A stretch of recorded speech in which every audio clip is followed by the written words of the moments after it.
What is hatching, Togepeeps, Pittsburgh Pirates fans, and GBA friends? It's Oldmantup, and we're coming at you today with the Pittsburgh Pirates post-game Week 2 press conference. Now, for those of you who don't know, spoilers, we lost Game 2 to Lars, and, that stunk. But let's get to the questions. I'm sure everything I want to say will come up in that. So, Drizzle Storm has to ask, do you ever feel like you will be able to run Excadrill without sand? Do you feel like your lower tier mons will eventually help you a lot during the match? Now, a few things I have to say about that. Let me pull up my lower tier mons real quick.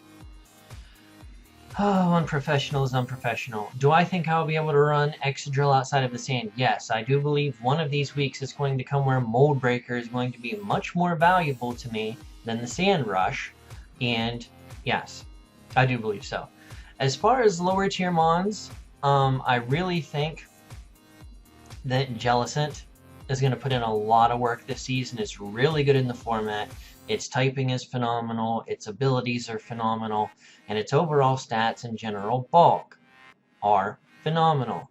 So this phenom will be rising up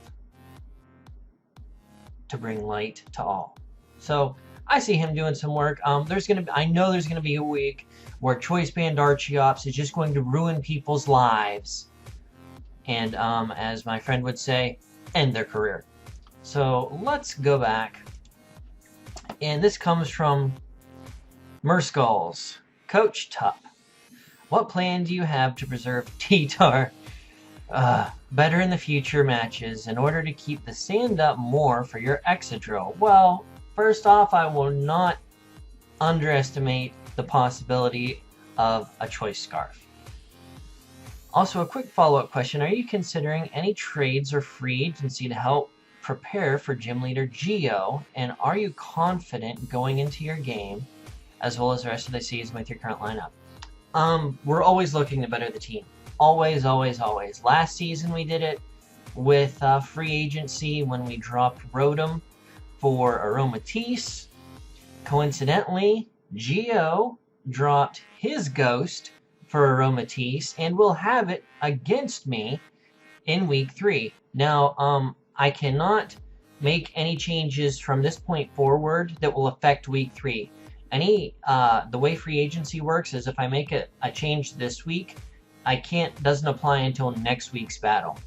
So if I were to trade or get a free agent, it would not matter as far as playing Geo.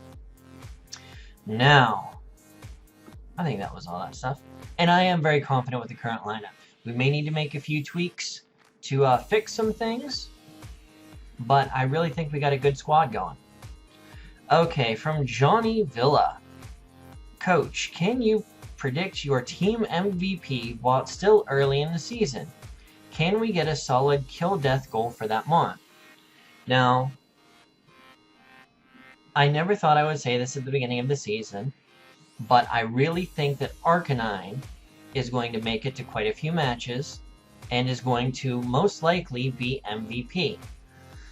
Now, there's 12 games in the season, and I think he's probably going to get about a kill a game. So I'm going to say he's going to go maybe 12-6. It's a good goal to reach for, right? Okay, George Stalker asks, Coach, do you plan on making some free agent switches on your team? I already said so. We're always looking to improve the team, but as of right now, I am very confident with what we have moving forward. Okay, Todd Mikowski. Coach, because of the loss this week, will this mean you might decide to pick up free agents going into Week 3? No, we actually have, in my opinion, a fairly solid matchup against Gym Leader Geo. While he has one of the bulkiest teams in the league, we have one of the hardest hitting teams in the league. So I really think that what we have going forward right now is good. And the Gaming Electivire, Luke Tup. Who are you looking forward to battle the most this season? And do you think Mega T-Tar will do well for the rest of the season? I believe Mega T-Tar is probably one of the most underrated Megas in this format. Maybe outside of Mega Absol, because that thing is just beast. It doesn't want to take a hit, but it will come in, and with that 115 speed, woof. Yeah, Jellicent. Here. Who am I looking forward to playing the most? I'm going to have to say either YoFizz, aka Fizzy Stardust, or Superblaw 411. They're the guys that I have known on the internet the longest. They are both previous coaches returning, and I play both of them this season. They're both really good friends, so I'm looking forward to those matchups, being the Atlanta Haluchas and the Boston Red Sox. The Ryan Plummer asks, Coach Tup, how do you plan to rebound from the first loss of the season? Good game planning, go with my instincts and team building, and hopefully we'll come out with a victory like we did week 1. Okay, Teen Jesus, aka Cody, I saw a distinctive lack of Ambipom this week. Do you think that benching Ambipom had any contribution on your loss this week? I can't say that it didn't contribute, because my original team plan had Ambipom on it, and it was taken out last minute for a few substitutions. Do I think it overall contributed to the loss this week? Maybe a little bit, but Ambipom, outside of outspeeding a few things that some of the other mons didn't that I replaced it with, the coverage was there, but unfortunately it wasn't going to be able to take, a priority sucker punch on its best day. So, depending on the situation, it could have helped, but I'm not going to say that it was a mistake not bringing it. Ivan Valdez says, if you could change one thing from your draft, what would it be? Nothing. I like my draft. Depending on how we match up against some other teams, we may need to make a few moves, especially depending on how our next few division matchups go, which Gym Leader Geo going into week 3 is a division matchup, and our returning division matchup from last season, the St. Louis Rampardos and A-Drive. We're going to see how we match up against those guys, provided we have no trouble. I really don't think any serious moves need to be made. I've looked over what's available, and I'm not really impressed by anything. Okay, JCUB72, aka Captain Crocodile, says, Hey Tup, been rooting for you and the Piratitas, he spelled it right, since watching the last season, and I hope to see success this time around. Thank you. As for my question, who do you foresee being your top mon for getting KOs? Do you think it will be the obvious T-Tar or Excadrill your team excels with, or a more supportive yet sometimes more effective mon like Celebi or Arcanine? Curious about your guesses. P.S. A huge fan of Pork Chop, and Pork Chop, aka Arcanine, is who I'm going to stick with for now, and say I foresee being the end of season MVP, leading the team in kills. I could be wrong. I could be dead wrong. But I really think Arcanine does a lot of work in this format because it can do so many things. Okay, Sharpedoite says, Coach Tup, what does the Fox say? Fox News says lies. Don't believe anything they say. Okay, Spino James, what are your crackback plans after the loss your team just suffered? And crackback plans, I'm going to assume are going to mean my reactionary plans.